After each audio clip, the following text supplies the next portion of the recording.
ನಮ್ಮ ತಾಲೂಕು ನೀವು ಯಾಕೆ ಈ ತರ ನೀವು ಅನ್ಯಾಯ ಮಾಡ್ತಾ ಇದ್ದೀರಿ ಅಂತ ಹೇಳೋದು ನಮ್ಗೆ ಗೊತ್ತಾಗ್ಲಿಲ್ಲ. ನೀವು 2 ಸಾರಿ 3 ಸಾರಿ MLA ಅವರಾಗಿ ಸೋತು 10 ವರ್ಷ ನೀವು ಮನೆಯಲ್ಲಿದ್ದು ನಿಮ್ಗೂ ಆ ಕಷ್ಟ ಗೊತ್ತಾಗಿದೆ. ಈ ತಾಲೂಕನ್ನ ಅನ್ಯಾಯ ಮಾಡಬೇಡಿ. ಇಲ್ಲ ಹಿಂದೆ ಏನೋ ನಮ್ಮ ತಾಲೂಕಿನವ್ರು ತೊಂದರೆ ಮಾಡೋದಂತ ಏನಾದ್ರು ಮನಸ್ಸೊಳಗೆ ಇಟ್ಕೊಂಡ್ರೆ ದಯವಿಟ್ಟು ಅದನ್ನು ಬಿಡಿ. ಕಾಂಗ್ರೆಸ್ ಪಾರ್ಟಿನ ಬಲಪಡಿಸಿ ದಯವಿಟ್ಟು. ಯಾಕೆ ಈ ತರ ತಾರತಮ್ಯ ಮಾಡ್ತಾ ಇದ್ದಾರೆ ನಮ್ಮ ಶಿಡ್ಲಘಟ್ಟಕ್ಕೆ ಮಂತ್ರಿಗಳೇ? ಸರ್ಕಾರ ಬಂದ್ರೆ MLA ಅವ್ರು ಬರಲ್ಲ, MLA ಅವ್ರು ಬಂದಂತ ಕಾಲದಲ್ಲಿ ಸರ್ಕಾರ ಇರಲ್ಲ. ರಾಜೇಗೌಡರ ಮೇಲೆ ಪುಟ್ಟರಾಜನವ್ರ ಮೇಲೆ ಹೇಳ್ಕೊಂಡು ಜಿಲ್ಲಾ ಮಂತ್ರಿಗಳು ಇದನ್ನ ಸುಮ್ಮನೆ ಮುಂದೂಡ್ತಾವೆ. ಏನು ಉದ್ದೇಶ ಇಟ್ಕೊಂಡಿದಾರೋ ನಮ್ಗೆ ಅರ್ಥ ಆಗ್ಲಿಲ್ಲ. ಜಿಲ್ಲಾ ಮಂತ್ರಿಗಳು ಈಗಾಗಲೇ 2.5 ವರ್ಷ ಆಯ್ತು, ಇನ್ನು 2.5 ವರ್ಷ ನೀವು ಯಾರನ್ನಾದ್ರೂ ಮಾಡಿ ಸ್ವಾಮಿ, ನಮ್ದೇನು ತೊಂದರೆ ಇಲ್ಲ. ಕಾಂಗ್ರೆಸ್ ಕಾರ್ಯಕರ್ತರಿಗೆ ಒಂದು ಅವಕಾಶ ಕೊಡ್ತೀವಿ. ಇರೋರಿಗೆ 2 ಅಧಿಕಾರಿಗಳು ಕೊಡ್ತಾರೆ ನಮ್ಮ ಕಾಂಗ್ರೆಸ್ ಪಾರ್ಟಿ ಒಳಗ. ಇಲ್ಲೇ ಇರೋರು ಹಂಗೆ ಇರ್ತಾರೆ. ಮುಖ್ಯಮಂತ್ರಿಗಳಾದಂತ DK ಶಿವಕುಮಾರ್ ಸಾಹೇಬ್ರಿಗೂ ನಾನು ರಿಕ್ವೆಸ್ಟ್ ಮಾಡ್ತೀನಿ, ಇದನ್ನ ದುಡಿದಿರೋ ಅಂತವರಿದ್ದಾರೆ, ಅವ್ರಿಗೆ ದಯವಿಟ್ಟು ನೀವು ನಾಮಿನೇಷನ್ ಕೊಡಿ.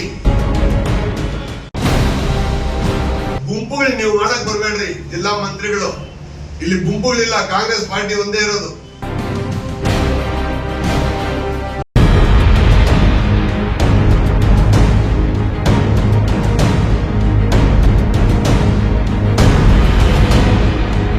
ನಮ್ಮ ತಾಲೂಕಿಗಾಗಿರುವಂತ ಅನ್ಯಾಯನ ಇವತ್ತು ನಿಮ್ಮ ಮುಖಾಂತರ ತಿಳಿಸ್ಬೇಕಂತ ಮಾತಾಡಕ್ ಬಂದಿದ್ದೀನಿ.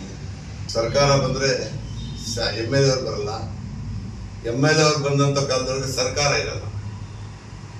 ಅಂತೂ ಪರಿಸ್ಥಿತಿಗೆ ಸಿಗಾಕೊಂಡು ನಾವು ನಡ್ತಾ ಇದ್ದೀವಿ ಈ ಶಿಡ್ಲಘಟ್ಟ ತಾಲೂಕಲ್ಲಿ. ಸರ್ಕಾರ ಬಂದಂತ ಸಮಯದೊಳಗ ಕೆಲವು ನಾಮಿನೇಷನ್ ಅಂದ್ರೆ ಕೆಲವು ಸೌಲಭ್ಯಗಳು ಸಿಗುತ್ತೆ ಸರ್ಕಾರದಿಂದ, ನಾಮಿನೇಷನ್ಗಳು. ಅದನ್ನ ಸುಮಾರು 15 ವರ್ಷದಿಂದ, ಹಿಂದಿನ 5 ವರ್ಷದೊಳಗೂ ಸರ್ಕಾರ ಬೇರೆ ಬಂತು, ಶಾಸಕರು ಬಂದರು, ನಾಮಿನೇಷನ್ ಸಿಗ್ಲಿಲ್ಲ. ಅದಕ್ಕಿಂತ 5 ವರ್ಷ ಸರ್ಕಾರ ಬಂತು, ನಮ್ಮಲ್ಲಿ MLA ಅವ್ರಿಗೆ ಇದ್ದಿರಲಿಲ್ಲ. ಆವಾಗಲೂ ನಮ್ಗೆ ತೊಂದರೆ ಆಯಿತು. ಈಗ ಮತ್ತೆ ಸರ್ಕಾರ ಬಂದೈತೆ, ಬಂದು 2.5 ವರ್ಷ ಆಯಿತು.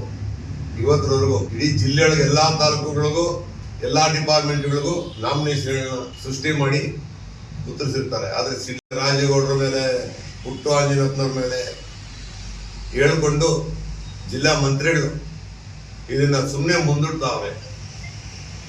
ಏನು ಉದ್ದೇಶ ಇಟ್ಕೊಂಡಿದಾರೋ ನಮ್ಗೆ ಅರ್ಥ ಆಗ್ಲಿಲ್ಲ. ಜಿಲ್ಲಾ ಮಂತ್ರಿಗಳು ಈ ಒಂದು ಅವಕಾಶ ಸಿಕ್ಕಿರುವಂತದನ್ನ ಕಳ್ಕೊಂಡ್ರೆ, ಈಗಾಗಲೇ 2.5 ವರ್ಷ ಆಯ್ತು, ಇನ್ನು 2.5 ವರ್ಷ ಸುಮಾರು ಅಂದ್ರೆ 150 ಜನಕ್ಕೆ ಈ ಸೌಲಭ್ಯಗಳನ್ನು ಪಡೆಯುವಂತ ಅವಕಾಶ ಇತ್ತು. ಇಂಥ ಅವಕಾಶನ ಈ ತಾಲೂಕಿಗೆ ತೊಂದರೆ ಆಗಿ, ನಾನು ಹೇಳೋದೊಂದೇ, ಮಂತ್ರಿಗಳಿಗಿರ್ಬೋದು, ಇಲ್ಲ ರಾಜೇಗೌಡರಿಗಿರ್ಬೋದು, ಪುಟ್ಟರಾಜನವ್ರಿಗಿರ್ಬೋದು, ಇಲ್ಲ ನಮ್ಮ ಯಾರೇ ಕಾಂಗ್ರೆಸ್ ಲೀಡರ್ಸ್ ಇರ್ಬೋದು, ನೀವು ಯಾರನ್ನಾದ್ರೂ ಮಾಡಿ ಸ್ವಾಮಿ, ನಮ್ದೇನು ತೊಂದರೆ ಇಲ್ಲ.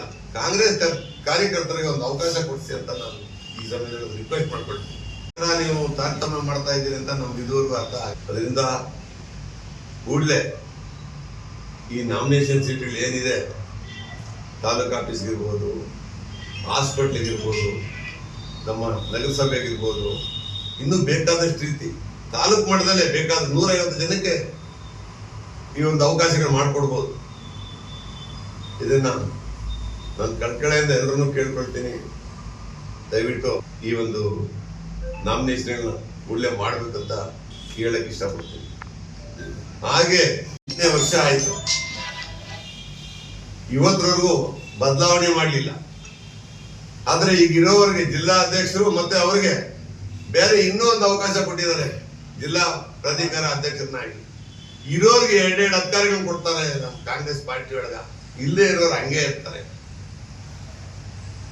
ನಾನು ಅದನ್ನ ಈ ಸಮಯದಲ್ಲಿ ಕೇಳ್ಕೊಳ್ಳೋದೇನಂದ್ರೆ, ಚಿಕ್ಕಬಳ್ಳಾಪುರ ಜಿಲ್ಲೆ ಆದ್ಮೇಲೆ ಹಿಂದುಳಿದ ವರ್ಗಗಳಿಗೆ ಯಾರಿಗೂ ಅಧ್ಯಕ್ಷ ಸ್ಥಾನ ಕೊಟ್ಟಿಲ್ಲ ಕಾಂಗ್ರೆಸ್ ಪಾರ್ಟಿಯಿಂದ. ಅದನ್ನ ದಯವಿಟ್ಟು ಹಿಂದುಳಿದ ವರ್ಗಗಳಿಗೆ ಕೊಡಬೇಕು ಅಂತೇಳಿ ನಾನು ಮಾನ್ಯ ಮಂತ್ರಿಗಳಿಗೆ, ಮುಖ್ಯಮಂತ್ರಿಗಳಾದಂತಹ ಸಿದ್ದರಾಮಯ್ಯನವರಿಗೂ, ಪಾರ್ಟಿ ಅಧ್ಯಕ್ಷರಾದಂಥ ಸನ್ಮಾನ್ಯ DK ಶಿವಕುಮಾರ್ ಸಾಹೇಬ್ರಿಗೂ, ಮುಖ್ಯಮಂತ್ರಿಗಳಿಗೂ, ಈ ಒಂದು ಜಿಲ್ಲಾ ಮಂತ್ರಿಗಳಾದಂಥ ಸುಧಾಕರ್ ಸಾಹೇಬ್ರಿಗೂ ಎಲ್ರಿಗೂ ರಿಕ್ವೆಸ್ಟ್ ಮಾಡ್ಕೊಳ್ತೀನಿ, ಹಿಂದುಳಿದ ವರ್ಗಗಳವರೆಗೆ ನೀವು ದಯವಿಟ್ಟು ಜಿಲ್ಲಾ ಅಧ್ಯಕ್ಷ ಸ್ಥಾನ ಕೊಡ್ಬೇಕಂತ ನಾವು ಆಗ್ರಹ ಮಾಡ್ತೀವಿ. MLA ಸೀಟ್ ಸಿಗದೇ ಇದ್ರು ಕಾಂಗ್ರೆಸ್ ಪಾರ್ಟಿಯೊಳಗೆ ಉಳ್ಕೊಂಡಿರುವಂತವರು ನಾರಾಯಣ ಸ್ವಾಮಿ ಅವರು, ಗಂಗರೇಕಲ್ವ ನಾರಾಯಣ ಸ್ವಾಮಿ ಅವರು ಮಾಜಿ ಜಿಲ್ಲಾ ಪಂಚಾಯತಿ ಅಧ್ಯಕ್ಷರಾಗಿದ್ರು. ಕೋಲಾರ ಮತ್ತು ಚಿಕ್ಕಬಳ್ಳಾಪುರ 2 ಜಿಲ್ಲೆ ಇದ್ದಾಗ ಮಾಜಿ ಜಿಲ್ಲಾ ಪಂಚಾಯತಿ ಅಧ್ಯಕ್ಷರಾಗಿದ್ರು. ಒಳ್ಳೆ ಉತ್ತಮವಾದಂತ ಕೆಲಸಗಳು ಮಾಡ್ಕೊಂಡ್ ಬಂದವ್ರೆ. ಸಾಮೂಹಿಕವಾಗಿ ಮದುವೆಗಳು ಮಾಡಿದ್ದಾರೆ.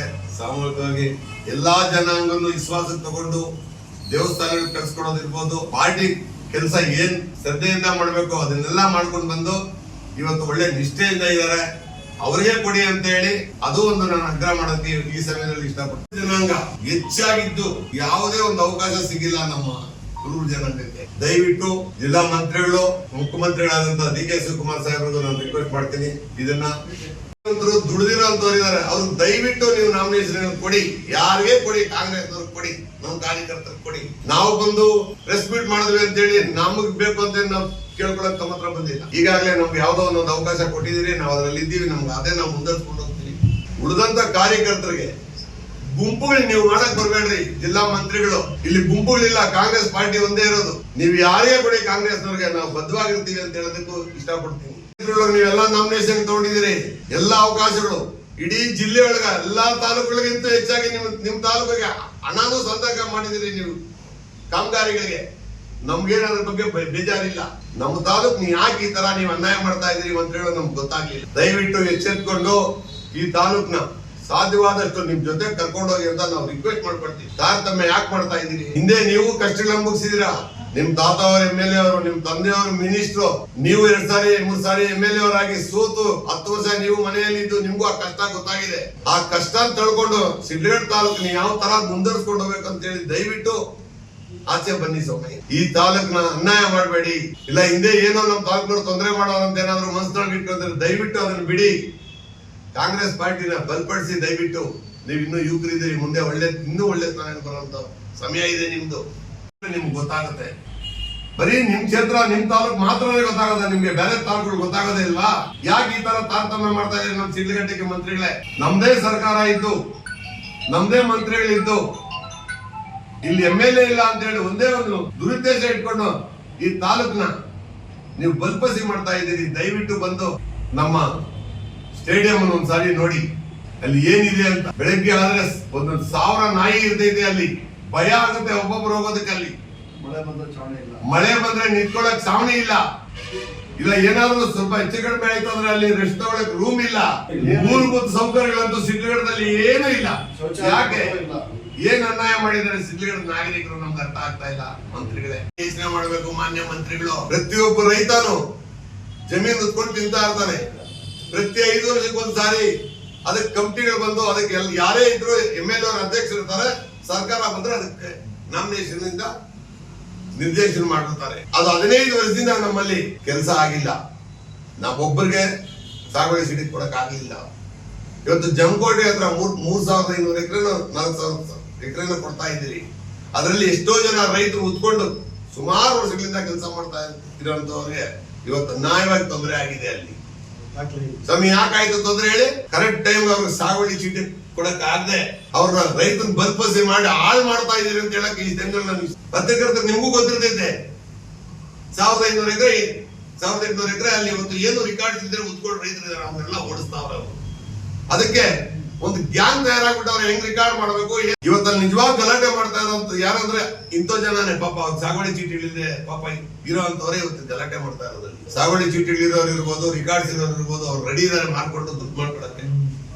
ಬರೀ ಜಮೀನುಗಳು ಮಾಡ್ಕೊಂಡು ಇದಾರಲ್ಲ, ಅವ್ರ ಹತ್ರ ಏನು ರಿಕಾರ್ಡ್ಸ್ ಇರಲ್ಲ. ಅವ್ರು ತುಂಬಾ ಬಾಧೆ ಆಗ್ಬಿಟ್ಟಿದೆ ಇವತ್ತು. ಆ ಗೋಳು ನಿಮಗ್ ತಗಲುತ್ತೆ ಅಂತ ಹೇಳಕ್ ನಾನು ಇದನ್ನ ಇಷ್ಟಪಡ್ತೀನಿ. ನೀವು ಇನ್ ಟೈಮ್ಗೆ ನಾಮಿನೇಷನ್ ಮಾಡಿ ಅದನ್ನ ಬಿಟ್ಟಿದ್ರೆ ಯಾರು ಕೆಲವ್ರಿಗೆ ಸಾಗುವಳಿ ಚೀಟಿಗಳು ಸಿಗ್ತಾ ಇತ್ತು. ಸಾಗುವಳಿ ಚೀಟಿ ಇದೆ ಅಂದ್ರೆ ಅದು ರಿಕಾರ್ಡ್ ಇದ್ದಂಗೆ ಅವ್ರ ಮನೆ ಬಾಗಿಲು ಕೊಂಡು ದುಡ್ಡು ಕೊಡ್ತಾ ಇತ್ತು ಸರ್ಕಾರ. ಇವತ್ತು ಏನು ಇಲ್ಲ, ಅನ್ಯಾಯ ಮಾಡಿ ಅವ್ರನ್ನ ಬಲ್ಪಸಿಗಳು ಮಾಡಿ ಬಲಿ ತಗೊಳ್ತಾ ಇದೀರಿ ಅಂತ ಹೇಳೋದಕ್ಕೆ ಇಷ್ಟಪಡ್ತೀನಿ. ಇದಕ್ಕೆಲ್ಲ ಕಾರಣ ಸರ್ಕಾರನೇ. ಹೇಳಿದ್ರೆ ಅಧ್ಯಕ್ಷರು ತಿಂದಾಕಿದ್ರು, ಡೈರೆಕ್ಟರ್ ತಿಂದಾಕಿದ್ರು, ಇನ್ನೊಬ್ಬ ತಿಂದಾಕಿದ್ರು, ಎನ್ಕ್ವೈರಿಗಳಿಗೆ ಐತೆ ಇವತ್ತಿನವರೆಗೂ. ರೈತರಿಗೂ ಹೆಣ್ಣು ಮಕ್ಕಳಿಗೆ ಸಹಾಯ ಆಗುವಂತ ಬ್ಯಾಂಕ್ ಅದು. ಅದನ್ನ ನಮ್ ಸರ್ಕಾರ ಬಂದ್ರು ಸಹ ಇವತ್ತರೂ ಎಚ್ಚೆತ್ಕೊಳ್ತಾ ಇಲ್ಲ ಯಾವ ಮಂತ್ರಿಗಳು. ಯಾಕೆ ಸ್ವಾಮಿ? ಎಲೆಕ್ಷನ್ ಆಗಿ 1.5 ತಿಂಗಳು 2 ತಿಂಗಳಾಯ್ತು, ಇವತ್ತರವರೆಗೂ ಎಲ್ಲಾ ಕಾಂಗ್ರೆಸ್ ಕಾರ್ಯಕರ್ತರು ಗೆದ್ಕೊಂಡ್ ಬಂದಿರೋರಲ್ಲಿ ಕರೆಸಿ ಒಂದ್ ದಿವಸ ಮೀಟಿಂಗ್ ಮಾಡಿ ಒಂದು ಮಾತು ಮಾತಾಡಕ್ ಆಗ್ಲಿಲ್ಲ ಇಬ್ರು ಮಂತ್ರಿಗಳು ಜಿಲ್ಲೆ ಒಳಗ. ಏನ್ ನಿಮ್ಮ ಅಭಿಪ್ರಾಯ? ಬ್ಯಾಂಕ್ ನ ಏನು ಉಳಿಸ್ಕೊಳ್ಬೇಕಂತಾನೆ ಇಲ್ಲ ಕಳ್ಸ್ಕೊಳ್ಬೇಕಂತ ನಮ್ಗೆ ಅರ್ಥ ಆಗ್ತಾ ಇಲ್ಲ. ಹಿಂದಿನ ಸರ್ಕಾರದವರು ಇದೇ ಸಿದ್ದರಾಮಯ್ಯನವರು ಇದ್ದಾಗ ಹೆಣ್ಮಕ್ಳಿಗೆ ಬಡ್ಡಿ ಇಲ್ಲದೆ ಕೊಟ್ಟಿರುವಂತ ಬ್ಯಾಂಕ್ ಅದು. ಸರ್ಕಾರ ನಾವೇ ಕೊಡ್ತೀವಿ ಬಡ್ಡಿ ಅಂತ ಹೇಳಿ ನಿಮ್ಗೆಲ್ರಿಗೂ ಗೊತ್ತಿದೆ. ಅವತ್ತು ಟೇಬಲ್ಗಳ ಮೇಲೆ ಇಟ್ಕೊಂಡು ಕೋಟ್ಯಾಂತರ ರೂಪಾಯಿ ಸಾಲ ಕೊಟ್ಟಿದ್ದೀವಿ ನಾವು. ಅಂತ ಬ್ಯಾಂಕ್ ಇವತ್ತು ದಿವಸ ಈ ಸರ್ಕಾರ ಬಂದ್ಮೇಲೆ ಇಬ್ಬರು ಮಂತ್ರಿಗಳು ಸೇರ್ಕೊಂಡು ದಿವಾಳಿ ಮಾಡಿ ಇಟ್ಟಿದ್ದೀರಲ್ಲ, ಯಾಕೆ ಸ್ವಾಮಿ? ಏನ್ ಅನ್ಯಾಯ ಇದು? ಇವತ್ತು ಅಲ್ಪಸಂಖ್ಯಾತರು ಹಿಂದುಳಿದವರುಗಳು ಎರಡೇ ನಿಮ್ಮ ಜೊತೆ ಜಾಸ್ತಿ ಇರೋದು, ಅದನ್ನು ನೀವು ಕಳ್ಕೊಳ್ತೀರಿ ಅಂತ ಹೇಳಕ್ ಇಷ್ಟಪಡ್ತೀನಿ ನಾನೀಗ.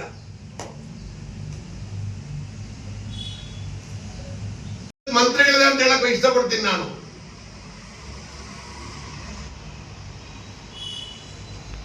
ಜವಾಬ್ದಾರಿ ಮಂತ್ರಿಗಳದು, ಜಿಲ್ಲೆದು. ಯಾಕೆ ಇಂಟ್ರೆಸ್ಟ್ ತಗೊಂಡು ಮಾಡಬಾರ್ದು?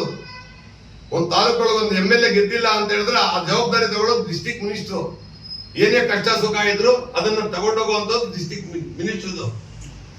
ಏನೇನಕ್ಕೆ ಕೈ ಹಾಕಿದ್ರಿ? ಈ ತಾಲೂಕುಗಳಿಗೆ ಅಫ್ಸರ್ಸ್ ಮಾತ್ರ ಕೈ ಹಾಕ್ತೀರಾ?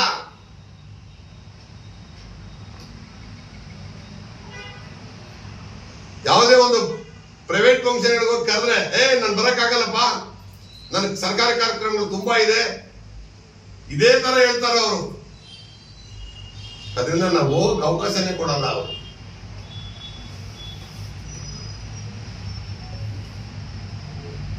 ರಾಜೇಗೌಡರ ಮೇಲೆ, ಪುಟ್ಟು ಆಂಜನೇಯಪ್ಪನವ್ರ ಮೇಲೆ ಹೇಳ್ಕೊಂಡು ಜಿಲ್ಲಾ ಮಂತ್ರಿಗಳು ಇದನ್ನ ಸುಮ್ಮನೆ ಮುಂದೂಡ್ತಾವೆ. ಏನು ಉದ್ದೇಶ ಇಟ್ಕೊಂಡಿದಾರೋ ನಮ್ಗೆ ಅರ್ಥ ಆಗ್ಲಿಲ್ಲ. ಜಿಲ್ಲಾ ಮಂತ್ರಿಗಳು ಈ ಒಂದು ಅವಕಾಶ ಸಿಕ್ಕಿರುವಂತದನ್ನ ಕಳ್ಕೊಂಡ್ರೆ, ಈಗಾಗಲೇ 2.5 ವರ್ಷ ಆಯ್ತು, ಇನ್ನು 2.5 ವರ್ಷ ಸುಮಾರು ಅಂದ್ರೆ 150 ಜನಕ್ಕೆ ಈ ಸೌಲಭ್ಯಗಳನ್ನು ಪಡೆಯುವಂತ ಅವಕಾಶ ಇತ್ತು. ಇಂಥ ಅವಕಾಶನ ಈ ತಾಲೂಕಿಗೆ ತೊಂದರೆ ಆಗೈತೆ. ನಾನು ಹೇಳೋದು ಒಂದೇ, ಮಂತ್ರಿಗಳಿಗಿರ್ಬೋದು, ಇಲ್ಲ ರಾಜೇಗೌಡರಿಗಿರ್ಬೋದು, ಪುಟ್ಟು ಆಂಜನೇಯವ್ರಿಗಿರ್ಬೋದು, ಇಲ್ಲ ನಮ್ಮ ಯಾರೇ ಕಾಂಗ್ರೆಸ್ ಲೀಡರ್ಸ್ ಇರ್ಬೋದು, ನೀವು ಯಾರನ್ನಾದ್ರೂ ಮಾಡಿ ಸ್ವಾಮಿ, ನಮ್ದೇನು ತೊಂದರೆ ಇಲ್ಲ. ಕಾಂಗ್ರೆಸ್ ಕಾರ್ಯಕರ್ತರಿಗೆ ಒಂದು ಅವಕಾಶ ಕೊಡಿಸಿ ಅಂತ ನಾನು ಈ ಸಮಯದಲ್ಲಿ ರಿಕ್ವೆಸ್ಟ್ ಮಾಡ್ಕೊಳ್ತೀನಿ.